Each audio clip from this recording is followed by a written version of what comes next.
अध्याय 296 मैं तुमसे नफरत क्यों करूंगा। नीलकमल कला, कमल फूलों का आविर्भाव। तुम्हारे चाचा यशोवर्मा उस महिला के पिता हैं। अर्जुन ने जानबूझकर पूछा, यशोलता से उसकी थोड़ी सी सावधानता दूर करना चाहते हुए। ये दुर्भाग्यपूर्ण है कि बहन किरणमाला जब 10 साल की थी तब वह मर गए। यशोलता ने सहानुभूति से कहा, क्या वह महिला 10 साल की उम्र से सड़कों पर चाय की पत्तियां बेच रही है? क्या यशकुल में किसी को परवाह नहीं था? उसकी माँ का क्या हुआ? उसके दादा का क्या हुआ? अर्जुन ने उलझन में पूछा। अर्जुन ने महसूस किया कि यह यशोलता के प्रति एक चालाक कदम था, लेकिन ये तेज तरीका था जिससे वह यशकुल के बारे में अधिक समझ सकता था। दादा कई वर्षों से यशकुल के मामलों में हस्तक्षेप नहीं कर रहे हैं। ऐसा कहा जाता है कि बहन किरणमाला की माँ किसी दूर की जगह पर है। बहन किरणमाला इतने लंबे समय तक इतनी मजबूती से टिकी हुई है क्योंकि वह विश्वास करती है कि उसकी माँ उसके लिए वापस आएंगी। ये कहते हुए यशोलता खुद आंसुओं में बिखर गई। अर्जुन महसूस कर सकता था कि यशोलता सच में दयालु थी और ऐसा लगता था कि उसका उसकी बड़ी बहन के साथ बहुत करीबी रिश्ता था। अर्जुन वहां खड़ा रहा, नहीं हिला। वह इंतजार कर रहा था। अब अर्जुन सच में मदद नहीं कर सकता था, लेकिन तुरंत यश नगरी की ओर जाना चाहता था, लेकिन उसका तर्क ने उसे यह विचार दबा दिया। चाचा यशोवर्मा के निधन के बाद ज्यादा समय नहीं बीता था। श्यामा नहीं, उस श्यामकुल की महिला ने बहुत तेजी से शक्ति प्राप्त की, यशकुल पर आंशिक रूप से नियंत्रण हासिल कर लिया। लेकिन वह महिला अभी भी इससे संतुष्ट नहीं थी और श्यामकुल से प्राप्त समर्थन पर भरोसा करते हुए उसने मेरे सबसे बड़े चाचा को लुभाने की कोशिश की। वास्तव में श्यामकुल मूल रूप से मेरे सबसे बड़े चाचा और इस श्यामकुल की महिला के नियंत्रण में है। ये हो सकता है कि यशोलता गुस्से में थी और मदद नहीं कर सकती थी, लेकिन उम्मीद करती थी कि ये निर्दयी और क्रूर लोग जल्दी मर जाएं। अर्जुन ने आखिरकार खुद देखा कि प्रतिष्ठित कुलों में कोई रक्त संबंध नहीं था, ऐसा कि यहाँ तक कि वह भी उस महिला के हाथों मर सकता था। यशकुल का कुल प्रमुख इसकी परवाह नहीं करता। यशकुल में ऐसे विशेषज्ञ होने चाहिए जो कुल के प्रति वफादार हों। क्या वे सब केवल एक महिला को यशकुल के साथ ऐसा करते हुए देख रहे हैं जबकि वे कुछ भी नहीं कर रहे हैं? अर्जुन ने महसूस किया कि चीजें उतनी सरल नहीं थी जितनी उसने सोची थी। पहले वह दिव्य अवस्था में कदम रखने के बाद सीधे यशकुल की ओर जाने के लिए तैयार था। इसके बारे में सोचने से उसे लगा कि उसका विचार कितना बचकाना था। अब उसने महसूस किया कि यशकुल में एक अदृश्य धागा जुड़ा था और यह बहुत बहुत दूर था। दादा ने यशकुल को मेरे सबसे बड़े चाचा को सौंप दिया था और कोई बड़ा मुद्दा न होने पर बाहर नहीं निकलेंगे। यशकुल में कुछ विशेषज्ञ हैं, लेकिन यह अजीब है कि वे सभी किसी एक व्यक्ति के बारे में संकोच महसूस करते प्रतीत होते हैं। यशोलता ने उलझन में कहा, कौन? क्या यशकुल यश राज्य में सबसे मजबूत कुल नहीं है? अर्जुन ने महसूस किया कि यह व्यक्ति निश्चित रूप से सब कुछ का मूल था। अर्जुन के स्वर में केवल जिज्ञासा थी। उसे पता था कि यशोलता सरल दिमाग वाली थी, लेकिन कम से कम वह मूर्ख नहीं थी। श्यामकुल का कुल प्रमुख श्याम शिशिर। अफवाह है कि वह किसी एक संप्रदाय में एक महत्वपूर्ण व्यक्तित्व है और वह संप्रदाय ऐसा नहीं है जिसे एक देश नाराज करने का जोखिम उठा सके। यशोलता ने चिंता से कहा, तुम्हारी बहन किरणमाला चाय की पत्तियां बेचने क्यों आईं? यशकुल की एक युवा महिला इतनी कठिन परिस्थितियों में कैसे आ गईं? अर्जुन ने महसूस किया कि अब तक वह इसे अभी तक समझ नहीं पाया था, इसलिए उसने पूछा, 4 साल पहले जब बहन किरणमाला 16 साल की थी, श्यामकुल के बड़े युवा मालिक श्याम ने बहन किरणमाला को अपनी उपपत्नी बनाना चाहा और श्यामा ने वास्तव में उसकी ओर से सहमति दे दी। आखिरकार वह तब तक पहले से ही आधा कुल प्रमुख मानी जाती थी, लेकिन बहन किरणमाला ने मजबूत प्रतिरोध किया और सिर्फ इसलिए वह बड़ा युवा मालिक श्याम बहन किरणमाला द्वारा उसके महत्वपूर्ण हिस्से पर लात मारी गई। अर्जुन जानता था कि उसने आदमी के महत्वपूर्ण हिस्से पर लात मारी होगी, लेकिन वह जानता था कि वह बड़ा युवा मालिक श्याम ठीक था क्योंकि उसने उसे हरित मेघ महाद्वीप में पहली बार आए समय देखा था। उसके बाद क्या हुआ? उसके बाद बहन किरणमाला को श्यामा द्वारा निकाल दिया गया, जिसने दावा किया कि वह उसे भिक्षुक के जैसा जीवन अनुभव करने देना चाहती है, ताकि उसे पता चले कि वह पहले जो जीवन जी रही थी वह कितना कीमती था। सभी अच्छे कपड़े और अच्छा भोजन का आनंद ले रही थी। उन्होंने आशा की थी कि इससे बहन किरणमाला अपना मन बदल लेंगी, लेकिन उन्होंने अपेक्षा नहीं की थी कि बहन किरणमाला तब से 4 साल तक डटी रहेंगी, चाहे जीवन कितना भी कठिन क्यों न हो, झुकने को तैयार नहीं थी। अर्जुन को अचानक गो पोलू नाम के व्यक्ति की याद आई। हालांकि अर्जुन ने उससे पहले नहीं मिला था, वह उसका नाम कभी नहीं भूल सकता था। ऐसा इसलिए था कि उस लाश के लिए जिसके बारे में उसकी माँ सोच रही थी, वह उसका ऋणी था। अर्जुन यशकुल और श्यामकुल को भी नहीं भूलेगा, क्योंकि वे कुल थे जिन्हें उसने समाप्त करने का मन बना लिया था। तुम एक दयालु लड़की हो, मुझे आशा है कि जब वह दिन आएगा तुम मुझसे नफरत नहीं करोगी, अर्जुन ने कहा और हल्के से मुस्कुराया। अर्जुन की गर्म मुस्कान देखकर उसने कहा, भाई अर्जुन, ऐसा नहीं होगा। मैं तुमसे नफरत क्यों करूंगा? अर्जुन ने यशोलता को अलविदा कहा और अपनी निश्वास रोक नहीं सका। इस लड़की ने सिर्फ उसके करीब आना नहीं चाहा था। पिछली बार उस महिला शी युए ने कुछ अजीब बातें कही थीं। एक दिन तुम रोओगी, जाओ और मुझसे नफरत करो। यह एक मुलाकात थी जो कभी नहीं होनी चाहिए थी। ये तुम्हें केवल और बदतर महसूस कराएगी। अर्जुन ने सिर हिलाया, शयन कक्ष में प्रवेश किया और तुरंत बैंगनी जैद अमर लोक में प्रवेश किया। यशोलता के शब्दों को याद करते हुए उसने सोचा कि वह बड़ी बहन के पास खुद पर भरोसा करने के अलावा कोई नहीं था। अर्जुन ने शुरू में सोचा था कि यशोवर्मा उसके साथ अच्छा व्यवहार करेंगे, क्योंकि उन्होंने उसकी मां से प्यार किया था और निश्चित रूप से उनकी बेटी के साथ अच्छा व्यवहार करेंगे। खैर, ऐसा लगता है कि उन्होंने ऐसा किया, लेकिन ये दुर्भाग्यपूर्ण था कि वह मर गए। इसके बारे में सोचकर अर्जुन को अचानक रोने की इच्छा हुई। उसे नहीं पता था कि वह ऐसा क्यों महसूस कर रहा था। यह इसलिए हो सकता है क्योंकि वह उससे नफरत करता था और उसकी नफरत को निकालने के लिए कहीं नहीं था। साधना, वह अपने दिमाग को अपनी साधना पर केंद्रित करके भूलने का प्रयास कर सकता था। ये चीजें अर्जुन के दिल पर भारी पड़ी, जैसे कि वे कुछ बड़े पहाड़ों के ब्लॉक थे। उसे सांस लेने में मुश्किल हो रही थी। प्राचीन सुदृढ़ीकरण विद्या धीरे धीरे चली। अचानक अर्जुन को अपनी नीलकमल कला की याद आई, वह नीलकमल कला जिसे उसने छोड़ दिया था। तभी से जब अर्जुन ने प्राचीन सुदृढ़ीकरण विद्या की चौथी परत में प्रवेश किया, अर्जुन ने नीलकमल कला को छोड़ दिया जिसे उसने चौथे स्तर तक का अभ्यास किया था। उस समय दिव्य अवस्था में कदम रखने वाले अर्जुन ने महसूस किया कि नीलकमल कला का सबसे बड़ा लाभ सहायक के रूप में काम करना था, जिससे वह प्राचीन सुदृढ़ीकरण विद्या को सफलतापूर्वक साधना कर सके। इसके बारे में सोचकर अर्जुन ने महसूस किया कि कई चीजें थीं जो निश्चित समय पर अविश्वसनीय प्रभाव प्राप्त कर सकती थीं। इसलिए अर्जुन ने नीलकमल कला के लिए अपनी साधना जारी रखने का निर्णय लिया। वह उस चरण तक पहुंचने के लिए उत्सुक था जहां वह 9 कमल फूलों से घिरा होगा। हालांकि उसने इस तकनीक का अभ्यास नहीं किया था, अर्जुन ने अपना स्पर्श नहीं खोया था। आखिरकार उस समय उसने नीलकमल कला के पहले 4 स्तरों का अभ्यास अगणित बार किया था। लेकिन उसे नहीं पता था कि उसके प्राचीन सुदृढ़ीकरण विद्या के साथ सफलता प्राप्त करने के बाद क्यों अर्जुन ने महसूस किया कि उसकी नीलकमल कला उसकी उम्र के लोगों में शर्माकुल में सबसे निचले स्तर पर थी। इस क्षण प्राचीन सुदृढ़ीकरण विद्या का प्राण, जो नीलकमल कला से कहीं अधिक मजबूत था, धीरे धीरे चलने लगा, नाड़ी चैनलों से होकर बहने लगा। अर्जुन ने नीलकमल कला के अनुसार अपने प्राण को चलाया, लेकिन धीरे धीरे प्राचीन सुदृढ़ीकरण विद्या के प्राण को जोड़ा। ये कुछ अजीब नहीं था, क्योंकि उसने पहले दोनों को एक साथ प्रशिक्षित किया था। लेकिन इस बार अर्जुन ने महसूस किया कि कुछ बहुत अलग था। हालांकि वह वास्तव में इसे इंगित नहीं कर सकता था। उसे बस ऐसा लगा कि पहले कई हिस्से ऐसे थे जो चिकने नहीं लगते थे, लेकिन अब सब कुछ बिना किसी प्रतिरोध के चिकने ढंग से बह रहा था। यह अनुभव तपती गर्मी में आइसक्रीम खाने जैसा था। उसके सभी 36 लाख छिद्र साफ हो गए। हालांकि अर्जुन को आश्चर्य नहीं हुआ, बल्कि उसने महसूस किया कि ऐसा ही होना चाहिए था। अतीत में जब भी उसने अपनी प्राचीन सुदृढ़ीकरण विद्या में सफलता प्राप्त की, उसकी नीलकमल कला भी एक समान स्तर की सफलता प्राप्त करती थी। इस बार अर्जुन ने महसूस किया कि भले ही कोई सफलता न हो, वह कम से कम चौथे स्तर के शिखर तक पहुंचने में सक्षम होगा। उस समय अर्जुन ने चौथे स्तर तक पहुंचने के बाद ही नीलकमल कला को छोड़ दिया था।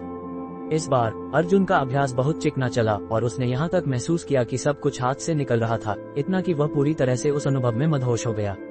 अर्जुन ऐसा था जैसे उसने बीतते समय को भूल गया था। उम्मीद नहीं करता था कि वह केवल नीलकमल कला का अभ्यास करते समय भी अचेतन अवस्था में प्रवेश कर पाएगा। सबसे महत्वपूर्ण बात, वह अनजाने में इसमें प्रवेश कर गया था। समय धीरे धीरे बीता और अचानक वह आंखें बंद करके खड़ा हो गया। उसके हाथ आगे की ओर धकेले, जबकि एक कमल के आकार का हस्तचिन्ह बनाया। कोई आवाज नहीं की। हस्तचिन्ह आगे धकेलने के बाद अर्जुन ने अचानक अपनी आंखें खोली। एक स्वर्ण रंग का कमल फूल एक बेसिन के आकार का उसके सामने प्रकट हुआ। यह एक 9 पंखुड़ियों वाला कमल फूल था। अर्जुन ने पारदर्शी चमकदार स्वर्ण रंग के कमल फूल को देखा जो उसके पास था, इतना सुंदर जैसे कि यह सिर्फ एक भ्रम था। एक मजबूत ऑरा फैला रहा था। अर्जुन ने धीरे धीरे अपना हाथ उसकी ओर बढ़ाया। अर्जुन ने बहुत धीरे धीरे अपने हाथ बढ़ाए, डरते हुए कि एक बार छूने पर यह गायब हो जाएगा।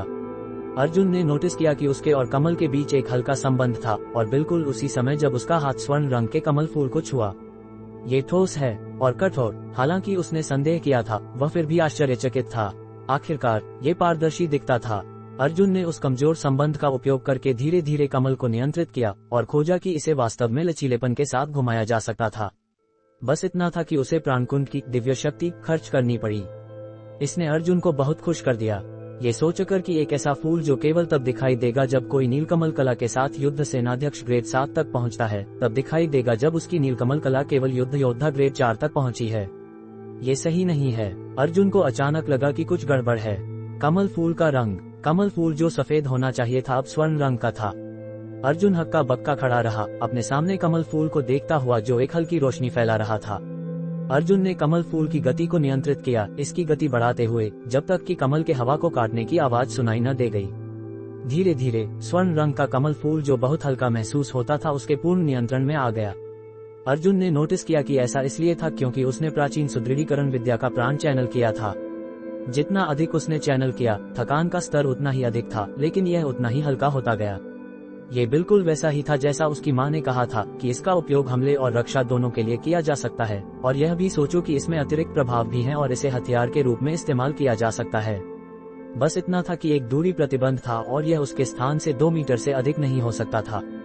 जब अर्जुन ने स्वर्ण रंग के कमल फूल के साथ अपने संबंध को काट दिया तो इसका रंग धीरे धीरे हल्का होता गया क्योंकि यह हवा में विघटित हो गया।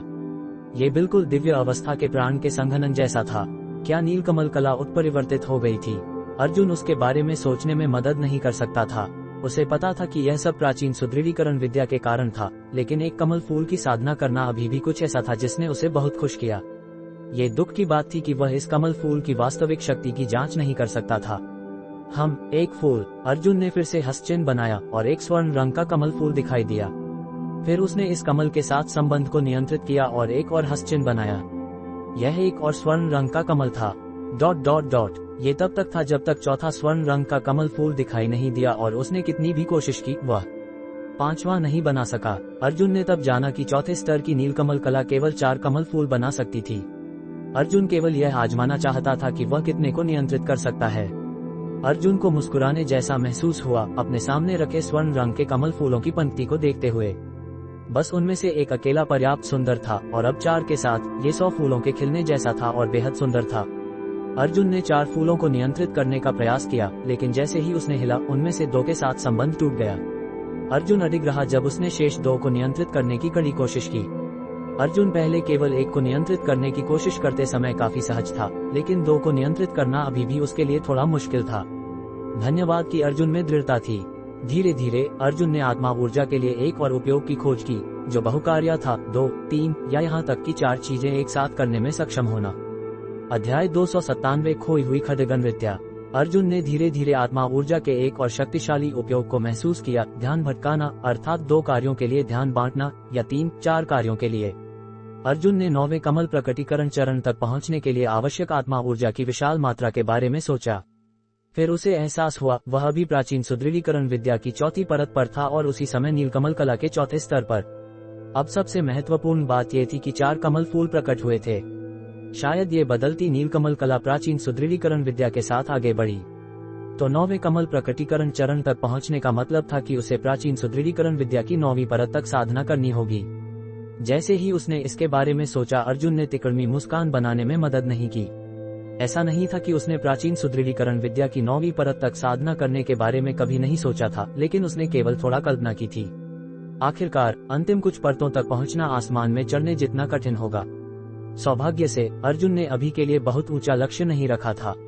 वह लक्ष्य बहुत दूर था, इसलिए अभी वह केवल अपनी मां की इच्छा पूरी करने के लिए 5वीं परत तक पहुंचने का लक्ष्य रखता था। 20 साल के कर्ज का निपटारा करने का समय आ गया था, ब्याज के साथ। ब्याज अकेला भी काफी ज्यादा होना चाहिए। उसने 2 स्वर्ण कमल फूलों को नियंत्रित करने की पूरी कोशिश की और इसकी आदत डाल रहा था। इसके अलावा अर्जुन ने डालने वाली शक्ति की मात्रा को भी बढ़ाते रखा। शक्ति और गति भी धीरे धीरे तेज होती गई, यहाँ तक कि स्वर्ण कमल फूलों पर स्वर्ण प्रभामंडल भी दिव्य शक्ति से चमक रहा था जो उनमें डाली गई थी। 2 स्वर्ण कमल फूलों के साथ अर्जुन ने महसूस किया कि वह नियंत्रित कर सकने की दूरी 4 मीटर तक बढ़ गई थी। इसने उसे काफी खुश किया।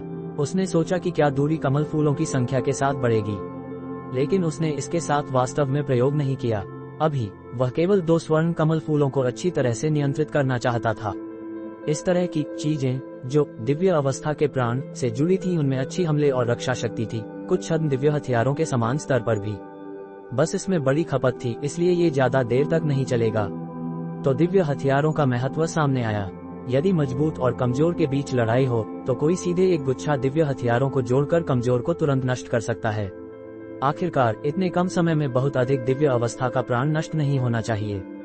हालांकि ये परेशानी बन जाएगी यदि समय खींचता रहा। उसने अंतिम 2 स्वर्ण कमल फूलों को हवा में गायब होने दिया। अर्जुन ने शुरू में नीलकमल कला को पूरी तरह से छोड़ने के लिए पहले से ही तैयारी कर ली थी। आज यह उसकी अपेक्षा से बाहर था कि उसकी नीलकमल कला बदल जाएगी। उसने इसे एक सुखद आश्चर्य माना। इसके बाद अर्जुन ने स्वर्ण चिन्राट लोह कलश के साथ अपना रसायन अभ्यास किया। उसने हाल ही में बिना जाने अनुभव के लगभग 1/3 जमा कर लिया था, लेकिन वायुजल आदिम पैलेट को अभी भी लगभग 330,000 अंकों के अनुभव की आवश्यकता थी। यह अनुभव की मात्रा पिछले बार के सौंदर्य पैलेट से थोड़ी अधिक थी। छोटा पुनरुत्थान पैलेट जो वह संश्लेषित कर रहा था वह अभी भी राजा श्रेणी औषधीय गोलियों के पहले स्तर का था।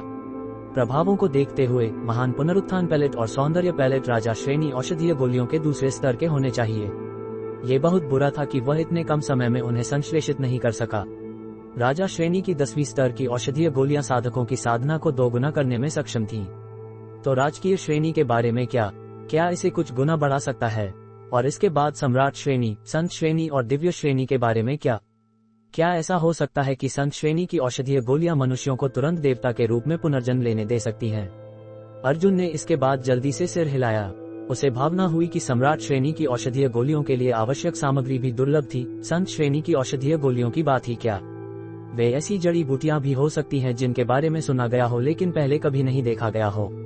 बैंगनी जैद अमर लोक में एक औषधीय क्षेत्र था, विशेष रूप से अर्जुन को अपने रसायन के लिए उपयोग करने के लिए। वह क्षेत्र अर्जुन के उपयोग चक्र के लिए बिल्कुल सही था। जब तक वह अंतिम पैच का उपयोग कर लेता, वह पैच जिसे उसने शुरुआत में इकट्ठा किया था वह पुनर्स्थापित हो चुका होता, इसलिए वह उन्हें परिसंचरण में उपयोग कर सकता था।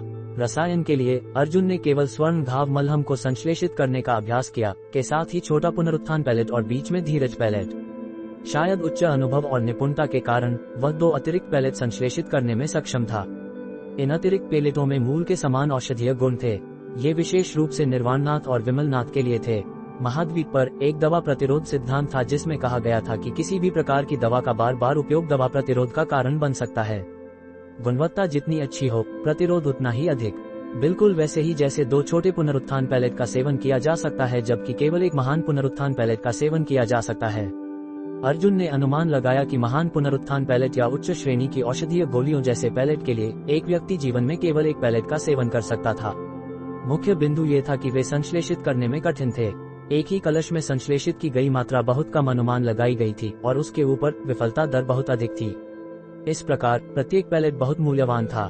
बिल्कुल अगले दिन अर्जुन अपनी सुबह की अभ्यास के लिए सार्वजनिक चौक पर गया।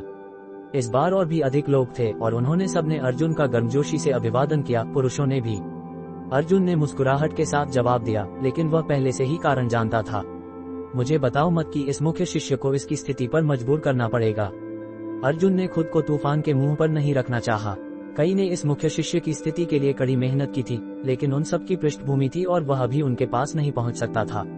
हालांकि वह निर्वाणनाथ और विमलनाथ की देखभाल में था, वह उन्हें बहुत अधिक नहीं देना चाहता था, विशेष रूप से व्यक्तिगत एहसानों पर। अर्जुन ने बाघ हड्डी मदिरा नुस्खा और छोटा पुनरुत्थान पैलेट उपहार के रूप में दे दिया।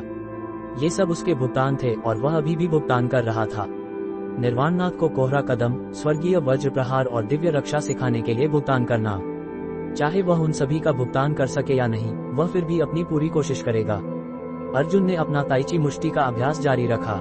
वह अवधारणा पर काम कर रहा था, इसलिए उसने बहुत अधिक शक्ति नहीं डाली क्योंकि यह अधिक मुद्रा पर था। फिर भी ये काफी दृश्य था। अर्जुन ने अपनी आंखें बंद की और अपनी भावनाओं के अनुसार चला। देखो उसकी मुट्ठियां कितनी अच्छी हैं, मेरे लोहा मुष्टि से कहीं बेहतर। ऐसी नर्म गतिविधियां, एक मूंछ वाले आदमी ने प्रशंसा में मुमरमुराया। बिल्कुल सही, उसकी नरमी को कम मत आंको। ये कुछ ऐसा है जिसे 10वें स्तर के दिव्य अवस्था साधक भी सहन नहीं कर सकते। मैं पहले से ही ऊपर से दबाव महसूस कर सकता हूँ, किसी ने तुरंत दखल दिया। अर्जुन बेजबान था, वह धीरे धीरे ये सभी शब्द सुन सकता था। ऐसी मानवीय प्रकृति थी। उन्होंने देखा कि कैसे उसने खड्गजयुन को एक झटके में हराया, यहाँ तक कि बिना प्रयास के कुछ मुट्ठियां मारने से भी दूसरों से कुछ प्रशंसा अर्जित करेंगे। सुबह के सूरज से निकलने वाली रोशनी मैदान पर और अर्जुन के शरीर पर पड़ी। वह सुबह के सूरज की जीवन शक्ति में डूब गया। वह जीवित की गंध थी, एक मजबूत और स्वस्थ गंध। अर्जुन ने एक लंबी और उथली सांस ली, इससे पहले कि उसने धीरे धीरे सांस छोड़ी, जैसे अपने छाती से सभी बर्बादी और कुछ अन्य नकारात्मकताओं को निकालने के लिए। उसने यहाँ तक महसूस किया कि उसके शरीर पर छिद्र थोड़े खुले हुए थे। सुबह के सूरज से ऊर्जा अवशोषित करने का अनुभव अद्भुत था। हालांकि कोई स्पष्ट प्रभाव नहीं था, इसने निश्चित रूप से उसका मन उठाया। सुबह धीरे धीरे देर होती जा रही थी। कई पहले से ही केंद्र में अखाड़े के क्षेत्र की ओर चल रहे थे, क्योंकि स्वर्गमहल खड्गकला के अगले 10 चालों के बारे में बातचीत की जारी रखना होगा। अर्जुन ने वृद्ध व्याख्याता को देखने के बाद वह धीरे धीरे अखाड़े के करीब सीटों की ओर चला गया। चलिए आज स्वर्गमहल खड्गकला में अगले 10 चालों को सीखते हैं। मैं पहले 20 चालों को एक और दौर प्रदर्शित करूंगा ताकि सबकी याददाश्त ताज़ा हो सके। बूढ़े आदमी द्वारा प्रदर्शन बहुत तेज नहीं था, लेकिन जोश और शक्ति का संयोजन बिल्कुल सही था। हालांकि वह इशारा कर रहा था, अर्जुन अभी भी इसमें जोश महसूस कर सकता था। अगले 10 चालों में स्पष्ट रूप से पहले 10 की तुलना में अधिक शक्तिशाली मुद्रा थी और वे थोड़ी अधिक हिंसक भी थीं। बूढ़े आदमी ने पहले 20 चालों के एक दौर का प्रदर्शन करने के बाद अगले 10 चालों को समझाना शुरू किया। उसने अपनी व्याख्या की गति धीमी कर दी और कभी कभी कुछ विवरणों को 2 या 3 बार दोहराता भी। अर्जुन ने ईमानदारी से पचाया, सुना और देखा। जैसी अपेक्षा थी, स्वर्गमहल खड्गकला की मुद्रा अंत में तेजी से शक्तिशाली होती गई। लेकिन अर्जुन खुश था, क्योंकि इस खड्गकला को सीखने के लिए उसे बहुत अधिक प्रयास की आवश्यकता नहीं थी। व्याघ्र रूप के कारण इसने उसे यह निर्णय लेने के लिए प्रेरित किया कि कुछ समय लेकर पत्थर स्मारकों पर बाघ की नक्काशियों को फिर से देखें। इस बार 10 चालों को समझाने में पूरे 4 घंटे लगे। उसने कहा था कि वह केवल एक बार दोहराएगा, लेकिन अब वह बार बार दोहरा रहा था। क्या अच्छा वृद्ध हैं, वे इतने जिम्मेदार हैं, अर्जुन ने ठहाका लगाया। अंत में बूढ़े आदमी ने लगातार 3 बार प्रदर्शन किया और यहाँ तक कि सब कुछ धीरज से समझाया। ठीक है, सब कोशिश करें और उन्हें परिचित करें और चर्चा करें। हम बाकी को 10 दिन बाद फिर से जारी रखेंगे। बूढ़े आदमी ने अपना वाक्य समाप्त करने के बाद धीरे धीरे अखाड़े से नीचे उतरे। जब वह चले गए तो अखाड़े के नीचे के लोग अकेले या 3 या 5 के समूहों में छोड़ने लगे। उन्होंने अभ्यास शुरू किया, जबकि सब कुछ अभी भी उनके दिमाग में ताज़ा था। अर्जुन कोई अपवाद नहीं था। बूढ़े आदमी की तरह अर्जुन ने अपने प्राण मुद्रा को रोका, क्योंकि अभी वह अवधारणा का उपयोग करने पर निर्भर था। उसके आसपास के औसत लोगों को ऐसा लगेगा कि वह केवल अपना रूप अभ्यास कर रहा था। हालांकि यह असली चीज जैसा दिखता था, इसमें मुद्रा की कमी थी। हालांकि बेहतर क्षमता वाले लोग अंतर महसूस करने में सक्षम होंगे। बूढ़े आदमी ने, जो बहुत दूर नहीं गया था, ने आश्चर्य में अर्जुन को देखा। उसकी आंखों में आश्चर्य छिपा नहीं था। अंत में वह मुस्कुराकर चले गए। अर्जुन, इस परिचित आवाज को सुनकर अर्जुन आश्चर्यचकित हुआ। उसने मुड़कर देखा और खड्गनृत्या को कुछ दूरी पर खड़े उसे देखते हुए मुस्कुराते हुए देखा। उसके गाल पर डिंपल फूलों जैसे थे। जैसा कि हमेशा, वह एक काली बहती पोशाक में थी। उसकी मुड़ी हुई आकृति बहुत आकर्षक थी, विशेष रूप से उन नाजुक स्तनों का आकार और उसके उभरे हुए नितंबों के वक्र। उन्होंने अर्जुन का मुंह सूखा दिया। क्या बात है, अर्जुन ने उस सुंदर चेहरे को देखा जो लोमड़ी आत्मा की तरह लुभा सकता था। वह मुस्कान एक आदमी को उत्तेजित कर सकती थी। हालांकि अर्जुन ने उसे दूर किया, वह इस तथ्य से इनकार नहीं कर सकता था कि वह उसमें यौन रूप से दिलचस्पी रखता था। अर्जुन के संक्षिप्त जवाब को सुनकर खड्गनृत्या को थोड़ा असहज महसूस हुआ, हालांकि उसका भाव वही रहा। पिछले बार रोकने के लिए धन्यवाद, उसने खुशी से कहा। तुमने पहले ही धन्यवाद दिया है, अर्जुन ने उदासीनता से कहा।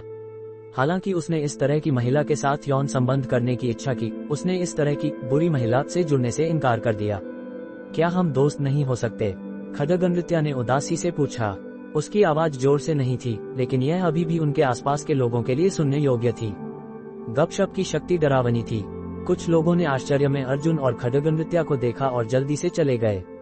दोस्त, अर्जुन आश्चर्यचकित था। उस क्षण से जब उसने खड्गकुल के तीसरे बेटे को पीटा था और अखाड़े पर खड्गजयुन का कंधा तोड़ा था, अर्जुन ने खड्गकुल के किसी भी सदस्य के साथ जुड़ने के बारे में कभी नहीं सोचा था।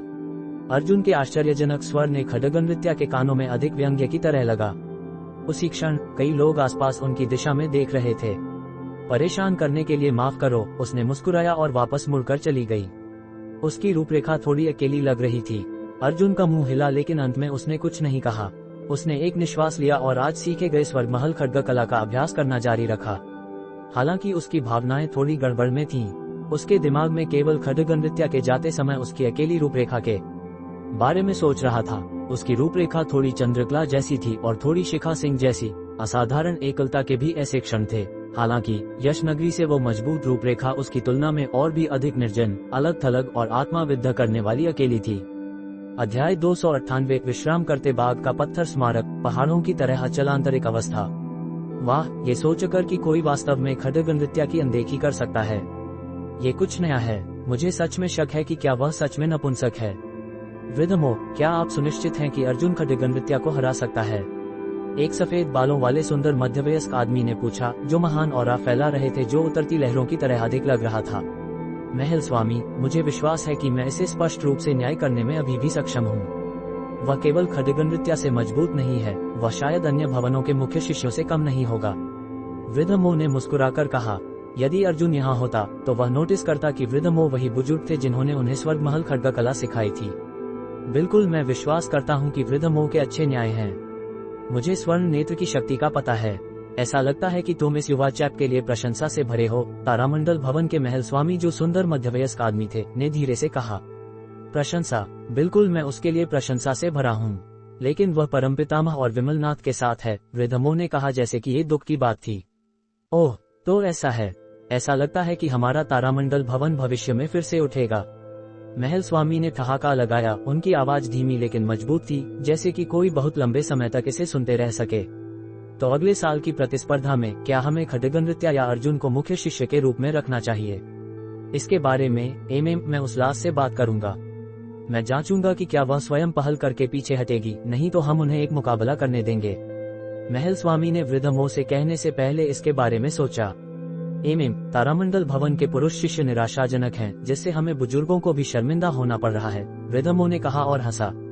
मैं महल स्वामी हूँ, लेकिन मैं अलग नहीं हूँ। तारामंडल भवन के पुरुष भी मुझे डांटेंगे। अर्जुन ने चौक पर थोड़ी देर तक अभ्यास किया, इससे पहले कि वह चला गया। दोपहर बीत चुकी थी और कई लोग अपने दोपहर के भोजन के लिए गए थे। अर्जुन सीधे किसी ऐसी जगह से बैंगनी जैद अमरलोक में प्रवेश किया जहाँ कोई नहीं था। बैंगनी जैद अमरलोक में अपने भोजन को निपटाना बहुत सुविधाजनक था, क्योंकि सब कुछ उपलब्ध था। सबसे महत्वपूर्ण चीजें जो अंदर छोड़ दी गई वह बहुत लंबे समय तक खराब नहीं होती। भले ही अर्जुन एक बर्तन में मछली बनाता और उसे वहां 30 या 70 दिनों के लिए छोड़ देता, तब भी वह ताज़ा और स्वादिष्ट रहती और बिल्कुल भी बुरी नहीं होती। अर्जुन जानता था कि यह बैंगनी जैद अमरलोक की अनूठी बात थी। शुरुआत से अर्जुन हर आधे महीने में एक बर्तन मछली खत्म कर सकता था। मछली का बर्तन आधे महीने की अवधि में खराब नहीं होता था और गर्म करने के बाद ये ताज़ा बनी हुई मछली के बर्तन से कोई फर्क नहीं पड़ता था। एक बार जब अर्जुन भोजन खत्म करने में सफल नहीं हो पाया जब तक कि वह बैंगनी जैद अमरलोक से बाहर निकाल दिया गया। जब उसने फिर से बैंगनी जैद अमरलोक में प्रवेश किया, जबकि वास्तविक दुनिया में ये केवल आधा दिन हुआ था, बैंगनी जैद अमरलोक में ये 75 दिन से अधिक हो चुका था। जिसने अर्जुन को आश्चर्यचकित किया वह था कि बची हुई मछली और वह सर्वांग पोषण सूप बिल्कुल भी पुराना नहीं हुआ था। उन्हें गर्म करने के बाद वे पहले की तरह ही स्वादिष्ट लगे। तब से अर्जुन मछली का सूप, कछुआ और सर्वांग पोषण सूप लगातार बनाता रहा। इस तरह यह अधिक सुविधाजनक होगा जब वह अपने भोजन का निपटारा कर रहा था। भोजन के बाद अर्जुन बैंगनी जैद अमरलोक में इधर उधर घूमा, लेकिन अचानक और अप्रत्याशित रूप से उसने नोटिस किया कि 1000 साल पुरानी उदास लकड़ी ने पहले ही अंकुरित कर लिया था। बिल्कुल वैसे ही जैसे उस अनाम शाखा के साथ था। अर्जुन को इस पर जो अंकुरित होगा उस पर बहुत उम्मीदें थीं, लेकिन आखिरकार अपनी याद में, चूंकि यह 1000 साल पुरानी उदास लकड़ी केवल एक जादू खजाने के लिए सामग्री थी और उसके पास अभी इसके लिए ज्यादा उपयोग नहीं था, उसने इसे बोने का निर्णय लिया, इस बात पर थोड़ी उम्मीद करते हुए कि यह वास्तव में अंकुरित होगा। 1000 साल पुरानी उदास लकड़ी की नोक से एक हरा कोमल अंकुर जो 1 इंच लंबा था निकला। हाँ, ये सबसे जीवंत हरा रंग था, इतना हरा था कि यह आश्चर्यजनक था और एक खतरनाक ऑरा दे रहा था। अर्जुन जितना करीब गया वह उतना अधिक ठंडा ऑरा महसूस कर सकता था जो ये दे रहा था, या बल्कि एक ठंडा ऑरा जो रीढ़ की हड्डी को ठंडा करने वाला था। ऐसा कहा जाता था कि कोई वस्तु जितनी अधिक सुंदर हो उसका जहर उतना ही अधिक खतरनाक होता है। ऐसा मजबूत ठंडा ऑरा तुलनीय था, यदि 1000 साल पुराने ठंडे इस्पात से अधिक नहीं तो। यदि इस 1 इंच के अंकुर से निकलने वाला ठंडा ऑरा 1000 साल पुराने ठंडे इस्पात से भी अधिक खतरनाक था, तो भविष्य में ये कैसा होगा? क्या ऐसा हो सकता है कि यह 1000 साल पुरानी उदास लकड़ी भी किसी पेड़ से काटी गई थी? अर्जुन ने नोटिस किया कि यह एक परेशान मुद्दा था। हालांकि ऐसा केवल लकड़ी के ब्लॉक जैसी चीजों के लिए संभव होना चाहिए जिन्हें पेड़ों से काटा जा सकता है। ये 1000 साल पुरानी उदास वृक्ष किस तरह की वस्तु था? क्या इसने फल लगाए? वह 10,000 साल पुराने ठंडे इस्पात से बने स्वर्ग कंपन हथौड़े के बारे में सोचने में मदद नहीं कर सकता था। अर्जुन ने याद किया कि जब उसने पहली बार इसे प्राप्त किया तो उसने ठंडा ऑरा महसूस नहीं किया जो यह उत्सर्जित कर रहा था। लेकिन इस बात पर विचार करते हुए कि ये 10,000 साल पुराने ठंडे इस्पात से बना हथियार था, ऐसा नहीं होना चाहिए कि वह इससे कोई ठंडा ऑरा महसूस ही न करे। अर्जुन ने सिर झुकाया और 1000 साल पुरानी उदास लकड़ी के युवा अंकुर को देखा, इतना हरा कि यह एक कमजोर चमक फैला रहा था और यह बेहद सुंदर था। चूंकि इस समय कोई भी जादू खजाने बनाने का कोई तरीका नहीं था, इसे बढ़ने दो। कम से कम भविष्य में 1000 साल पुरानी उदास लकड़ी की कमी नहीं होगी। ये और भी बेहतर होगा यदि कुछ अप्रत्याशित पुरस्कार हों। अर्जुन, खुशी हमेशा अचानक आती है। उसने भव्य पहाड़ और नदी चित्रण वाली स्क्रीन के पास गया, स्वर्ग कंपन हथौड़ा उठाया और फिर से स्वर्गीय दृष्टि तकनीक के साथ इसे देखा कि यह अभी भी उसकी शक्ति में 20% वृद्धि थी। उसकी शक्ति में 300 अंकों की वृद्धि थी। क्या ऐसा इसलिए था क्योंकि उस काले लोहार की कारीगरी की कमी थी जिसने इस स्वर्ग कंपन हथौड़े को बनाया था, कि वह इसे ठंडे जहर के साथ बनाने में सक्षम नहीं था। जब उसने इसे अपने हाथों में पकड़ा तो उसे कोई ठंडा ऑरा भी महसूस नहीं हुआ। ये केवल सामान्य धातुओं की तुलना में थोड़ा ठंडा था। जब वह इसे कुछ दिन पहले हवा में लहरा रहा था तो वह केवल इसकी शक्ति और ऑरा महसूस कर सकता था। इसमें कोई ठंडा जहर नहीं था और न ही यह इतना रीढ़ की हड्डी को ठंडा करने वाला ठंडा था। सिर्फ ये साबित करने के लिए कि वह सही था, अर्जुन उस खाली जगह पर गया जहां वह आमतौर पर अपना प्रशिक्षण करता था जब वह बैंगनी जैद अमर लोक में होता था। अपने ऑरा को बढ़ाया और स्वर्ग कंपन हथौड़े में अपनी शक्ति चैनल की। काला हथौड़ा खुद एक अंधेरे बादलों के गुच्छे की तरह था और जब उसने इसमें शक्ति चैनल की तो इसकी सतह से एक हल्का काला धुंध निकला। उसने लहराया और हथौड़ा मारा। अर्जुन ने चैनल की गई शक्ति की मात्रा को बढ़ाते रहना जारी रखा, हमला किया, क्षैतिज काटा और हथौड़ा कंपन। 1000 साल पुराना ठंडा इस्पात बर्फ के एक ब्लॉक की तरह लग रहा था, लेकिन अर्जुन के हाथों में स्वर्ग कंपन हथौड़ा जो 10,000 साल पुराने ठंडे इस्पात से बना था, काला और चमकदार था। वह समझ नहीं पा रहा था कि ऐसा क्यों था। इसके बारे में कुछ समय सोचने के बाद, लेकिन फिर भी समझ नहीं पाने के बाद, अर्जुन ने इसके बारे में सोचना बंद करने का निर्णय लिया। वह बैंगनी जैद अमर लोक से बाहर निकला और पहाड़ के पीछे पत्थर स्मारकों की ओर गया। उसने कुछ दिनों से वहां नहीं गया था। कल उसे अभी भी निर्वाणनाथ से स्वर्गीय वज्र प्रहार सीखना था और इसके बारे में सोचकर वह बहुत उत्साहित हुआ। हर आदमी हिंसा का सम्मान करता था और स्वर्गमहल में मार्शल तकनीकों में जिसे अर्जुन सबसे अधिक उठाना चाहता था वह स्वर्गीय वज्र प्रहार था, जो किसी के हमले को 30% बढ़ाता था। दोपहर में उसके लिए बहुत कुछ नहीं था, इसीलिए उसने पत्थर स्मारकों को देखने की योजना बनाई। वह डरता था कि यदि उन्हें कोई नुकसान होता है तो वह बहुत अवसादग्रस्त महसूस करेगा। जहां पत्थर स्मारक थे वह क्षेत्र अभी भी इधर उधर चलने वाले लोगों से भरा था। यह इसलिए नहीं बदलेगा क्योंकि कोई आया था या नहीं गया था। हालांकि एकमात्र अंतर यह था कि यदि किसी निश्चित पत्थर स्मारक के सामने एक सुंदरता प्रकट होती तो उस विशेष पत्थर स्मारक के सामने अधिक लोग खड़े होंगे, विशेष रूप से पुरुष। अर्जुन ने व्याघ्र रूप को देखना जारी रखा जिसे उसने समाप्त नहीं किया था। उसने वह पत्थर स्मारक खोजा जिसे उसे देखना चाहिए था और खोजा कि इसके सामने एक भी व्यक्ति नहीं था। जब अर्जुन ने इस पर छवि देखी तो उसने समझा कि ऐसा क्यों था। इस पर एक बाघ का अंकन था। एक बाघ लेटा हुआ, आंखें आधी बंद, आलसी महसूस कर रहा था, शांति का एहसास दे रहा था। जब अर्जुन ने ये नक्काशी देखी तो उसके बाल खड़े हो गए। ऐसा इसलिए था क्योंकि यह नक्काशी अर्जुन की आंखों में बहुत नर्म नहीं दिख रही थी। इस बाघ का भाव एक अचल पहाड़ के समान था और निश्चित रूप से उस बाघ की नक्काशी से कम नहीं होगा जो उसने उस समय देखी थी। बेशक जो लोग इसे नहीं समझते थे वे इसके मूल को कभी नहीं समझ पाएंगे। अर्जुन ने पत्थर स्मारक पर उग्र बाघ को घूरा और जबकि बाघ के शरीर की चिकनी रेखाएं जमीन पर लेटी हुई थी, अर्जुन जानता था कि यह तुरंत सबसे भयानक हमला शुरू कर सकता है।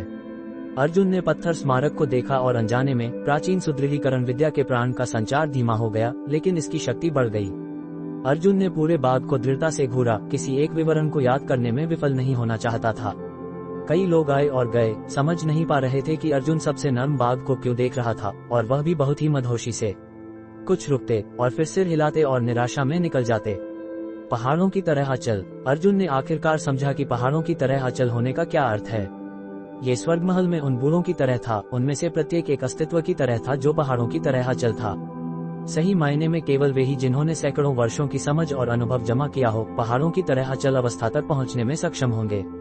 पहाड़ों की तरह अचल। किसी को एक पहाड़ के ब्लॉक की तरह वहां खड़े होने के लिए, एक ऑरा और दबाव उत्सर्जित करने के लिए जो किसी को करीब आने से रोक दे। इस स्मारक की अवधारणा केवल इतनी थी कि कोई पहाड़ों की तरह अचल हो। सभी पशुओं में केवल उग्र बाघ ही ऐसा करने में सक्षम होगा और केवल उग्र बाघ ही जानवरों के राजा की गरिमा रख सकता है।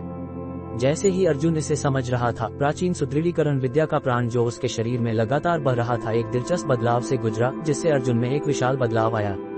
अंतर्दृष्टि। ये किसी की अवधारणा में स्तर बढ़ाने जैसा था और कुछ ऐसा था जो दुर्लभ था, बिल्कुल एक व्यक्ति के स्वभाव की तरह। स्वभाव कुछ ऐसा था जो समय और वातावरण द्वारा बनाया गया था, इसलिए अवधारणा के लिए भी ऐसा ही है।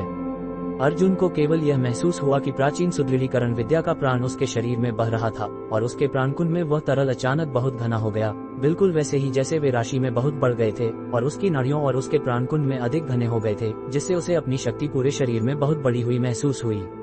पट उस क्षण प्राचीन सुदृढ़ीकरण विद्या अचानक 95वें चक्र से 96वें चक्र में टूट गई और ऐसा लगता था कि 97वें चक्र में सफलता प्राप्त करने के संकेत दिखा रही थी, जबकि उसने महसूस किया कि उसने पहले बहुत अधिक शक्ति प्राप्त की थी। एक बार फिर उसे अतिरिक्त वृद्धि प्राप्त हुई। अर्जुन को इतना आश्चर्य हुआ कि वह हक्का बक्का था। यह ऐसा था जैसे कोई व्यक्ति जो अचानक 5 मिलियन का पुरस्कार जीतता है और पैसे इकट्ठा करता है जब कोई उसे बताता है कि कुछ गलत हो गया और जो उसने जीता वह वास्तव में 30 मिलियन था। हाँ, ये जल्द ही 97वें चक्र तक पहुंचने वाला है और 98वें चक्र के बाद ये प्राचीन सुदृढ़ीकरण विद्या की चौथी परत के लिए अंतिम चक्र होगा। जब तक मैं 99वें चक्र को तोड़ सकता हूँ और 100वें चक्र में प्रवेश कर सकता हूँ, ये प्राचीन सुदृढ़ीकरण विद्या की 5वीं परत होगी और मैं तब यश कुल की ओर जा सकूंगा। अर्जुन ने खुशी से मुस्कुराया और यहाँ तक कि जोर से हंसा। आसपास के कई लोगों ने इस सुंदर आदमी की ओर एक अजीब नजर डाली जो पूरी दोपहर एक ही जगह खड़ा था और अब वह मूर्खतापूर्वक मुस्कुरा रहा था। पागल, क्या वह प्यार में धोखा खा गया? कौन ऐसे सुंदर आदमी को छोड़ने का साहस करेगा? ये दुख की बात है कि मैं पहले से ही जुड़ी हूँ, नहीं तो मैं उससे शादी करने के लिए खुद को पेश करूंगी। एक मोटा मेकअप पहने महिला ने अर्जुन को देखा, उसके लिए दिल दुखाया। आंटी, तुम, वह एक बेहतर उम्मीदवार प्राप्त करेगा यदि वह बेतरतीब किसी को पकड़ लेता, एक आदमी ने कहा और हंसा। तुम बेदर्द आदमी, क्या तुम्हें लगता है मैं तुम्हें पहचान नहीं करती?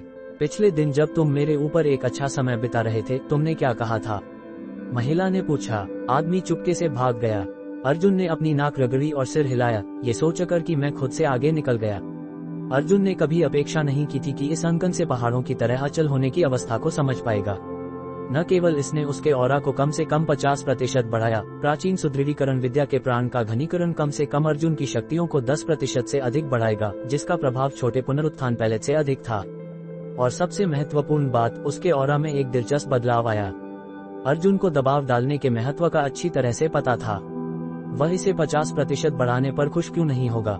पहाड़ों की तरह अचल, हाँ, पहाड़ों की तरह अचल। अध्याय 299, क्या अर्जुन मुख्य शिष्य बनेगा? ये न्यान प्रतीक, पहाड़ों की तरह अचल, हाँ, पहाड़ों की तरह अचल। अभी अभी उस महिला ने जो कहा था उसे याद करते हुए अर्जुन ने सिर हिलाया। उसने हंसा और जाने की तैयारी की। नव महाद्वीपों के संसार में वीर रीति रिवाज प्रचलित हैं और हालांकि दुर्लभ, ऐसी महिलाएं हर अब और देखी जा सकती हैं। एक दोपहर से अधिक समय तक पत्थर की गोली पर घूरने के बाद अर्जुन ने इसके पीछे एक और को देखा। इसे खत्म करने में बहुत समय लगेगा, लेकिन अर्जुन जानता था कि कई पत्थर की गोलियों को केवल थोड़े समय की आवश्यकता हो सकती है, बिल्कुल उसी तरह जैसे जंगली सुअर का शिकार करने वाले उग्र बाघ वाली। हालांकि पहाड़ों पर बैठे बाघ और विश्राम करते बाघ के लिए ऐसे स्तर की पत्थर की गोलियों के लिए आधे दिन का समय आवश्यक था। हालांकि अर्जुन पहले से ही व्याघ्र रूप की साधना की पूर्णता अवस्था में था। यदि कोई पशु रूप मुष्टि में निपुण नहीं था तो उसके लिए 1 साल बाद भी कुछ खोजना मुश्किल होगा। इसके ऊपर कुछ ही लोगों के पास 1 साल तक डटे रहने की धीरज थी। मुझे तक नहीं पता कि मैं इन सभी पत्थर की गोलियों को कब तक पढ़ पाऊंगा। अर्जुन को ऐसा महसूस हुआ कि पीछे की गोलियां उसके लिए अगम्य होंगी और भले ही वह उन सभी को पूरा करने में सफल हो जाता, उसे बड़ी मात्रा में समय की आवश्यकता होगी। जब अर्जुन अपने आवास पर पहुंचा तो उसने नोटिस किया कि एक बूढ़ा आदमी वहां खड़ा था, इससे पहले कि वह ऊपर जा सके। अर्जुन ने उसे पहचाना। वह वही बूढ़ा आदमी था जिसने चौक पर स्वर्गमहल खड्गकला पर व्याख्यान दिया था। उसने दूसरों से सुना था कि आदमी को वृद्धमो कहा जाता था। अर्जुन को बूढ़े आदमी का अच्छा प्रभाव था और स्वाभाविक रूप से उसने अभिवादन किया। आप कैसे हैं वृद्धमो? तुम अर्जुन होगे, मैं तुम्हारा इंतजार कर रहा था। वृद्धमो ने अर्जुन को मुस्कुराकर कहा। उसे नहीं पता था कि वृद्धमो यहाँ क्यों खड़े थे और वह और भी अनभिज्ञ था क्योंकि आदमी उसका इंतजार कर रहा था। इस प्रकार अर्जुन बहुत आश्चर्यचकित था जब उसने उन शब्दों को सुना। इंतजार कर रहे थे, वृद्धमो मुझे क्यों ढूंढ रहे हैं? हालांकि आश्चर्यचकित, अर्जुन अपना प्रश्न बोलने में कामयाब रहा। वृद्धमो ने अर्जुन को देखा और धीरे धीरे कहा, महल स्वामी चाहते थे कि मैं पूछूं कि क्या तुम तारामंडल भवन के मुख्य शिष्य बनने में रुचि रखते हो? मुख्य शिष्य? क्या तारामंडल भवन में पहले से एक नहीं है? अर्जुन ने संदेह से जवाब दिया। उसे खड्गनृत्य के बारे में सोचा, तारामंडल भवन के मुख्य शिष्य, और आज उसके सामने उदासीनता से चले जाने का दृश्य। वह और भी बुरा महसूस करेगी यदि वह मुख्य शिष्य का पद स्वीकार करता। खड्गनृत्य ने तुम्हें मुख्य शिष्य बनने के लिए सहमति दी है, वृद्धमो ने सीधे तौर पर जवाब दिया। ऐसा लगता था कि वह पूरी स्थिति से अवगत था और इसके साथ निपट चुका था।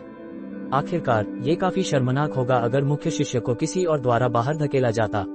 अर्जुन ने थोड़ी देर हिचकिचाने के बाद इस अविश्वसनीय पद को अस्वीकार कर दिया। मैं मुख्य शिष्य नहीं बनूंगा, मैं उपयुक्त नहीं हूँ। किसी को ये जानना चाहिए कि स्वर्गमहल के प्रत्येक भवन में मुख्य शिष्य का पद विशेष रूप से सम्मानजनक था।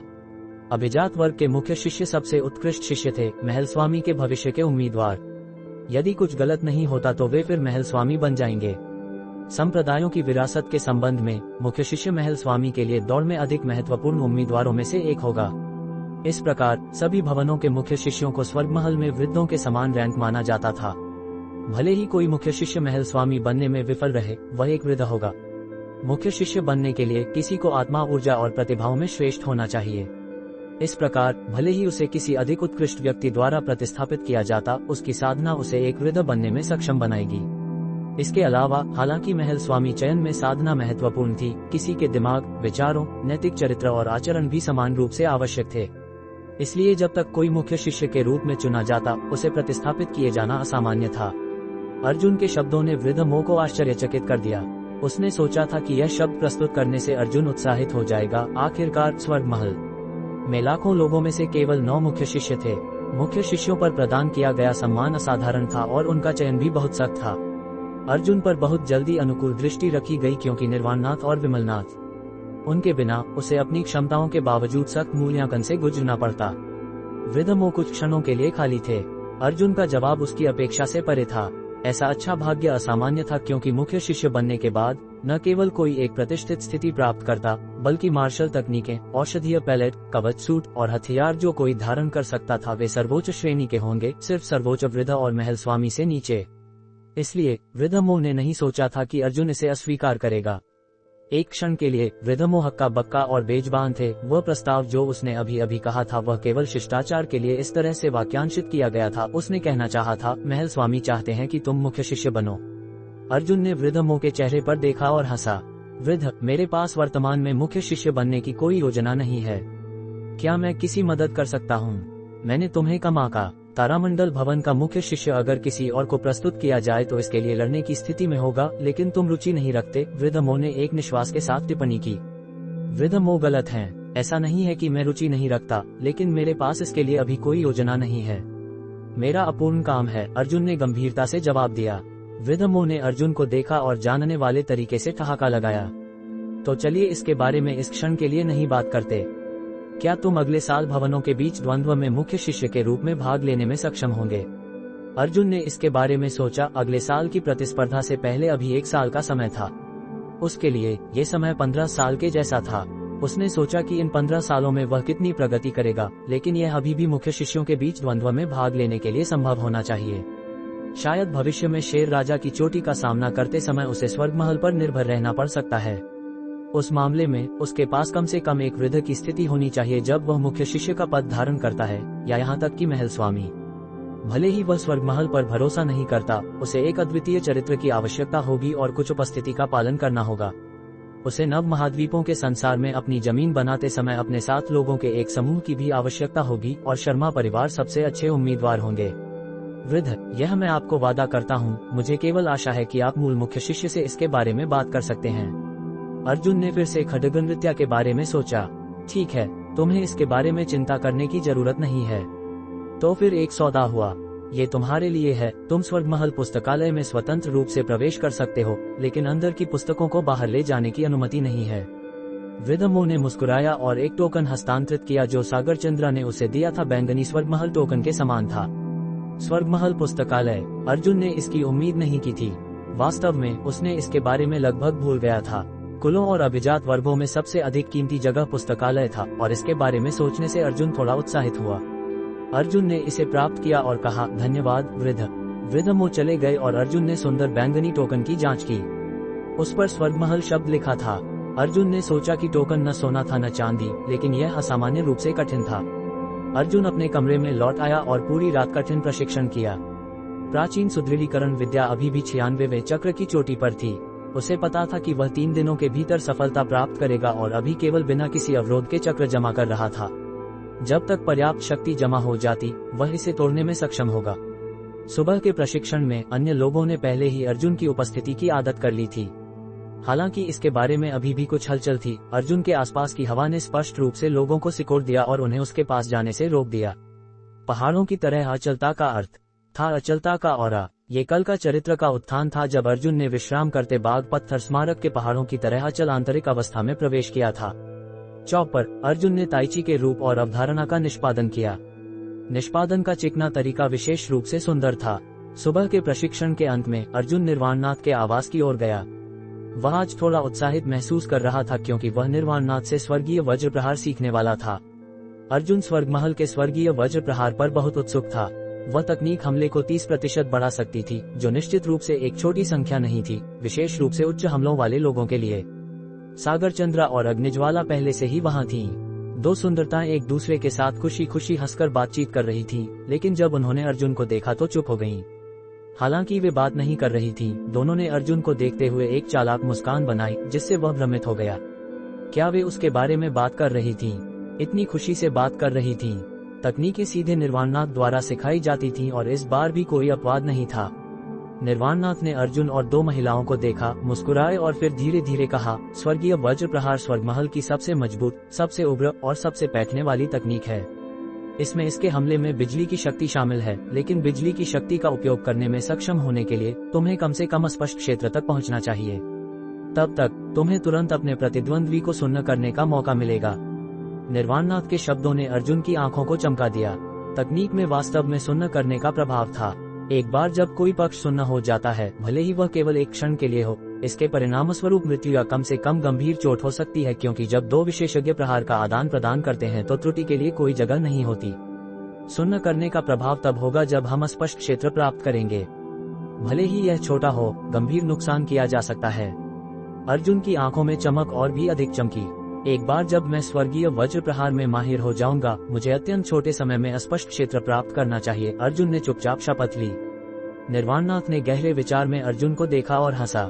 हालांकि सुन्न करने से गंभीर नुकसान हो सकता है, संभावना कम है, और यदि तुम्हारे प्रतिद्वंद्वी की आत्मा ऊर्जा पर्याप्त रूप से शक्तिशाली है तो उसके मानसिक तकनीकों पर लगभग कोई प्रभाव नहीं पड़ेगा।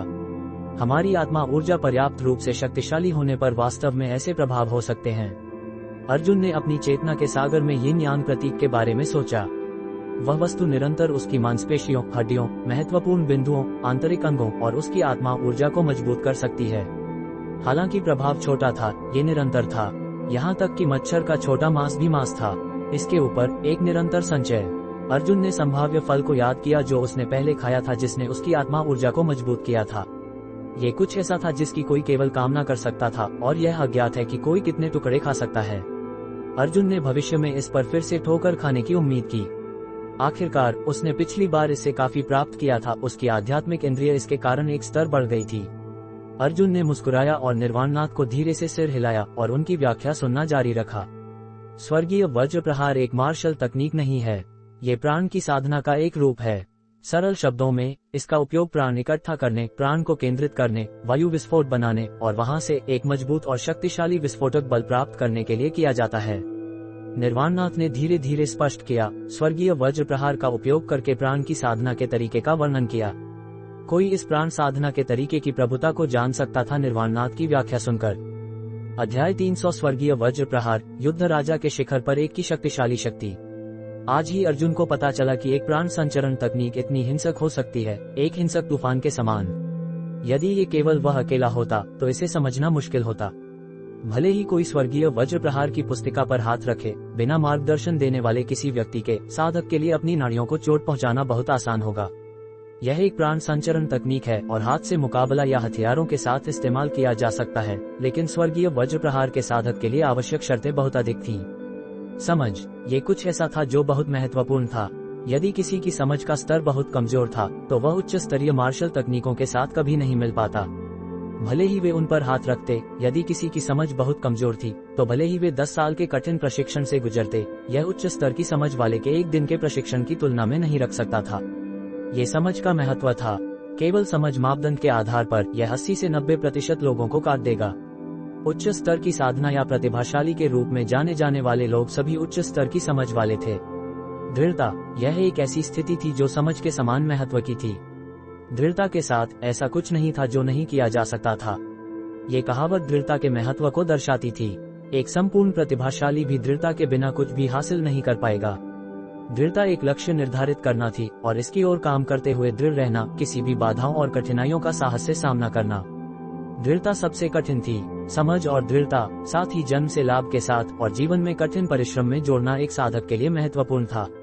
अर्जुन में न तो प्रतिभा की कमी थी और न ही दृढ़ता की। यदि ऐसा होता तो उसके लिए मूल खड्ग विद्या के साथ अस्पष्ट क्षेत्र तक पहुंचने का कोई रास्ता नहीं था। स्वर्गीय वज्र प्रहार का मंत्र बहुत लंबा नहीं था, इसके बजाय ये बहुत छोटा था। हालांकि ये समझना मुश्किल था। प्रयासों, प्रश्नों, व्याख्याओं, प्रदर्शन और संचरणों के दौरान समय धीरे धीरे बीता।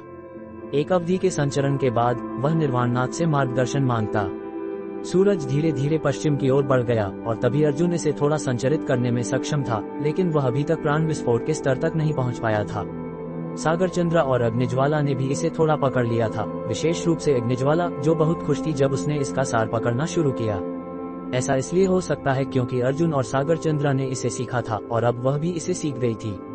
जब तक उन्होंने स्वर्गीय वज्र प्रहार का एक और दौर पूरा किया, निर्वाणनाथ पहले ही खाना बना चुके थे और तीनों ने उनके साथ रात का खाना खाने के बाद चले गए। वापस जाने के रास्ते पर अर्जुन बहुत उत्तेजित महसूस कर रहा था। ऐसा लग रहा था जैसे उसने खोज की थी कि एक लड़की थी जो गुप्त रूप से उससे प्यार करती थी। एक मीठा और अद्भुत अनुभव। मैंने आखिरकार स्वर्गीय वज्र प्रहार सीख लिया, अर्जुन ने खुशी से खुद से सोचा। अर्जुन को याद आया कि वह कितना आश्चर्यचकित था जिस दिन उसने पहली बार सागरचंद्र को स्वर्गीय वज्र प्रहार का उपयोग करते हुए देखा था, और तब से वह उस दिन का इंतजार कर रहा था जब वह भी इसे सीख सके। उसके हमले में 30% की वृद्धि होना अभी भी काफी डरावना था। ये दिन आखिरकार आ गया। जब वह अपने कमरे में पहुंचा, अर्जुन सीधे बैंगनी जैद अमर लोक में प्रवेश किया। स्वर्गीय वज्र प्रहार। उस समय अर्जुन ऐसा लग रहा था जैसे उसने कौशल का थोड़ा सा ही पकड़ा था, लेकिन बैंगनी जैद अमर लोक में उसने कुछ भी छिपाने की कोशिश नहीं की। इसके बजाय उसने अपने ऑरा को बढ़ाया। उसके शरीर की हड्डियों से टप टप की एक श्रृंखला आवाज आई। उसने धीरे धीरे स्वर्गीय वज्र प्रहार को संचरित करना शुरू किया और फिर धीरे धीरे इसे अपने ताइची में शामिल किया। ऐसा इसलिए था क्योंकि शुरुआत में धीमी गति ताइची के साथ बहुत संगत थी। एकल चाबुक। स्वर्गीय वज्र प्रहार के साथ ताइची एकल चाबुक विकृत हो गई, लेकिन अर्जुन ने रुकना नहीं चुका। उसने स्वर्गीय वज्र प्रहार के संचरण के तहत ताइची एकल चाबुक का प्रदर्शन करना जारी रखा। एक दिन बीत गया। बीच में अर्जुन ने प्राचीन सुदृढ़ीकरण विद्या का भी कुछ बार अभ्यास किया, लेकिन यह अभी भी 97वें चक्र में सफलता प्राप्त करने के कगार पर बना रहा और अनुभव जमा करने के चरण पर था। शुरुआती चरण वास्तव में सबसे महत्वपूर्ण था, बिल्कुल एक इमारत की नींव की तरह। वजह यही थी कि अर्जुन ने मूल खड्ग विद्या का जो तरीका से अभ्यास किया था वह केवल इसलिए था क्योंकि यह खड्ग कला के लिए नींव थी।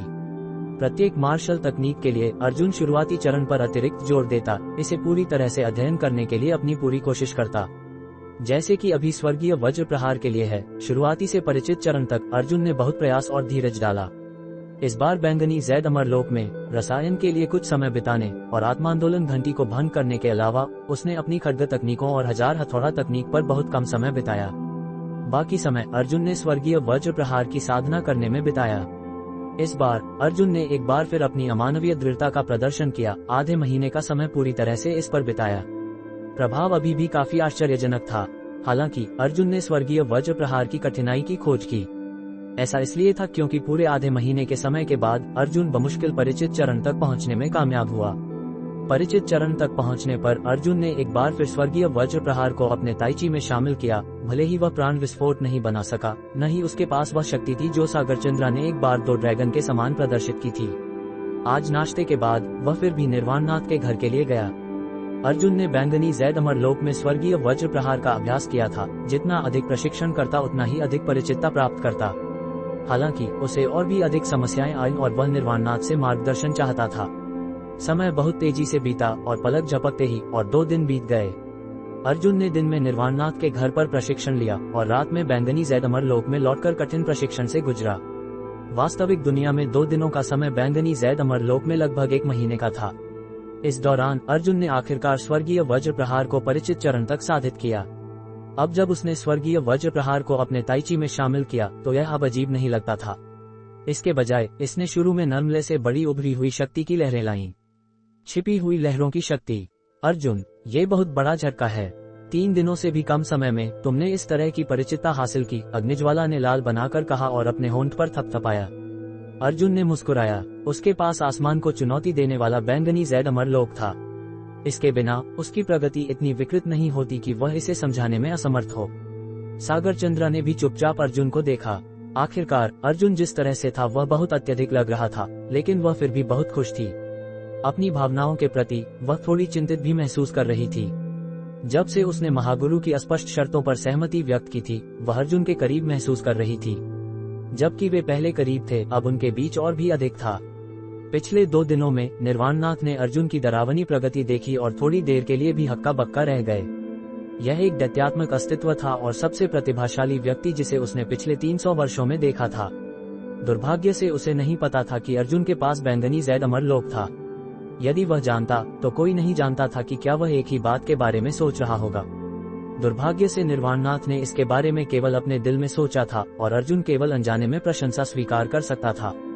रात में बैंगनी जैद अमरलोक में प्राचीन सुदृढ़ीकरण विद्या का प्राण पूरी तरह से प्राचीन सुदृढ़ीकरण विद्या को संचरित करने पर केंद्रित था, एक के बाद एक चक्र। अर्जुन अपनी नाड़ियों में प्राचीन सुदृढ़ीकरण विद्या के प्राण की मजबूत शक्ति महसूस कर सकता था। वह ठोस अनुभव उस चक्की की तरह था, या इससे भी बेहतर, पहाड़ों को धकेलने का। ये बहुत ठोस था और बिना बाधा के था। 96 चक्रों के बाद वह सफलतापूर्वक 97वें चक्र में प्रवेश किया। पट वह तेज स्पष्ट ध्वनि अर्जुन के लिए स्वर्गीय धुन की तरह थी। अर्जुन उस क्षण की प्रगति से बहुत संतुष्ट था। एक योद्धा के लिए अपनी क्षमताओं में प्रगति हासिल करने से ज्यादा खुशी की कोई बात नहीं थी। अब अर्जुन महसूस करता था कि उसकी शक्ति लगभग 4 लाख जिन के आसपास थी। अपने व्याघ्र रूप के महान पूर्णता चरण और भालू रूप के बड़ी सफलता चरण को प्राप्त करने से शक्ति काफी अधिक लग रही थी, लेकिन यह इतनी भी नहीं थी। छोटे पुनरुत्थान पैलेट से वृद्धि भी काफी अच्छी थी। अर्जुन ने सोचा कि यदि वह 99वें चक्र के शिखर तक पहुंचने में सफल रहता तो उसकी शक्ति शायद कम से कम 5 लाख जिन होगी। यदि वह उसके द्वारा बनाए गए युद्ध कवच के सेट को जोड़ता, स्वर्गीय वज्र प्रहार के 30% हमले में वृद्धि के साथ, और फिर उसे शक्ति में 20% वृद्धि प्राप्त करने के लिए स्वर्ग कंपन हथौड़ा लगाता, ये लगभग 8 लाख जिन की शक्ति होगी। अर्जुन अपने ही अनुमान से आश्चर्यचकित था। आमतौर पर प्रथम श्रेणी के युद्ध राजा की शक्ति 3 लाख जिन से शुरू होती। 8 लाख जिन की शक्ति होने वाली कैसी होगी? जब एक साधक एक श्रेणी बढ़ता है तो उसकी शक्तियां 1 गुना मजबूत होती हैं। उदाहरण के लिए युद्ध राजा श्रेणी 1 से शुरू करके श्रेणी 1 के युद्ध राजा साधक की शक्ति 3,50,000 जिन होगी। श्रेणी 2 के युद्ध राजा की शक्ति 7 लाख जिन होगी। श्रेणी 3 के युद्ध राजा की शक्ति 10,50,000 जिन होगी। श्रेणी 4 के युद्ध राजा की शक्ति 14 लाख जिन होगी और श्रेणी 10 के युद्ध राजा की शक्ति 31,50,000 जिन होगी। श्रेणी 10 युद्ध राजा स्थिति की शक्ति अभी भी केवल बुनियादी शक्ति अकेली होगी। यदि कीमती औषधीय पैलेट या उपकरण जोड़ा जाता है, ये ध्यान में रखते हुए कि उस स्तर पर एक व्यक्ति अच्छे हथियारों और कवच से लैस होता है जो और भी काफी बड़ी मात्रा में औषधीय पैलेट ले चुका होगा, तो व्यक्ति की शक्ति बस अत्यधिक होगी। वापस जब उन्होंने उस बूढ़े अंधे आदमी से मुलाकात किया था जो श्रेणी 7 के युद्ध राजा थे, बस एक ब्रश ने लगभग उसकी जान ले ली थी। और ये तब था जब उसके शरीर को प्राचीन सुदृढ़ीकरण विद्या द्वारा पर्याप्त रूप से मजबूत बनाया गया था। वह शक्ति बहुत डरावनी थी। उसने जिस शक्ति के बारे में सोचा वह उस स्थिति में थी जब बहुत अधिक कीमती औषधीय पैलेट नहीं ली गई थी। अर्जुन को याद आया कि हरित मेघ महाद्वीप में कोई युद्ध संत नहीं थे, लेकिन युद्ध राजा स्तर के शिखर पर कई लोग थे। अर्जुन ने अनुमान लगाया कि उनमें से प्रत्येक की शक्ति में 1 गुना या अधिक की वृद्धि होगी। उनकी शक्ति कम से कम 7 लाख जिन पर थी। 7 लाख जिन कैसी थी? अर्जुन हक्का बक्का था। शायद एक छोटा पहाड़ा सिर्फ एक मुक्के से सपाट हो जाएगा। वह शक्ति बहुत डरावनी थी। ये युद्ध राजा स्तर के शिखर पर 1 की शक्ति थी। उस क्षण अर्जुन ने औषधीय पैलेट, कवच और हथियारों की शक्ति के बारे में अधिक सोचा। दिव्य हथियारों पर हाथ पाने के लिए लोग तब तक लड़ेंगे जब तक वे अपने सिर नहीं तोड़ते या यहाँ तक कि दिवालिया हो जाते। नव महाद्वीपों के संसार में शक्ति सब कुछ थी।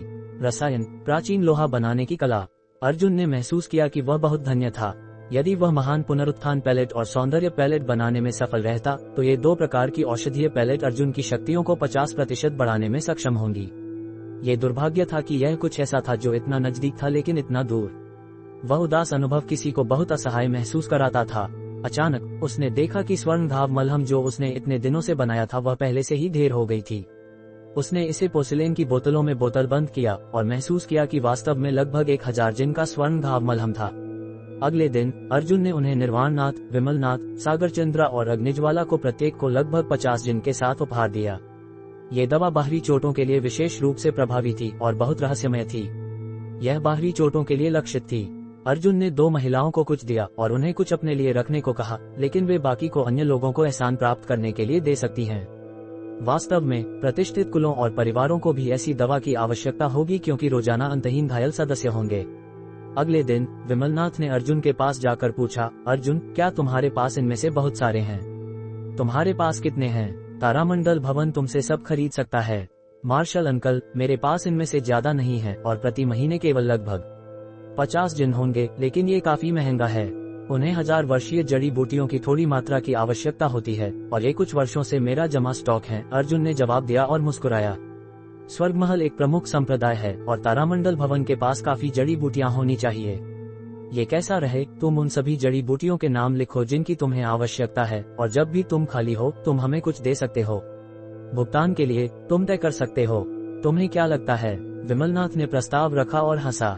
मुझे किसी भुगतान की आवश्यकता नहीं होगी, लेकिन मैं फिर भी हर महीने 50 जिन प्रदान करूंगा रसायन के लिए मेरे द्वारा जमा किए गए अनुभव के बदले में, अर्जुन ने जवाब दिया, बिल्कुल भी शर्मा नहीं आई। कुछ बार जोर देने के बाद विमलनाथ ने अर्जुन को अपने रास्ते जाने दिया। अर्जुन ने कुछ जड़ी बूटियों के नाम लिखे और यहाँ तक कि उनमें से कुछ को सूचीबद्ध किया जो 5 नाग पैलेट और महान पुनरुत्थान पैलेट के लिए आवश्यक थे। भले ही उनके पास वे न हो, अर्जुन कुछ बहाने बना पाएगा। आखिरकार वह प्रभाव जो उसने उन्हें दिया था वह पर्याप्त दैत्यात्मक था। रहस्यमय फलों, मसालों के साथ। अर्जुन ने सौंदर्य फल को नहीं लिखा क्योंकि बूढ़े मास्टर निर्वाणनाथ को भी इसके बारे में पता था। आखिरकार बूढ़ा आदमी अभी भी एक रसायनाचार्य माना जाता था।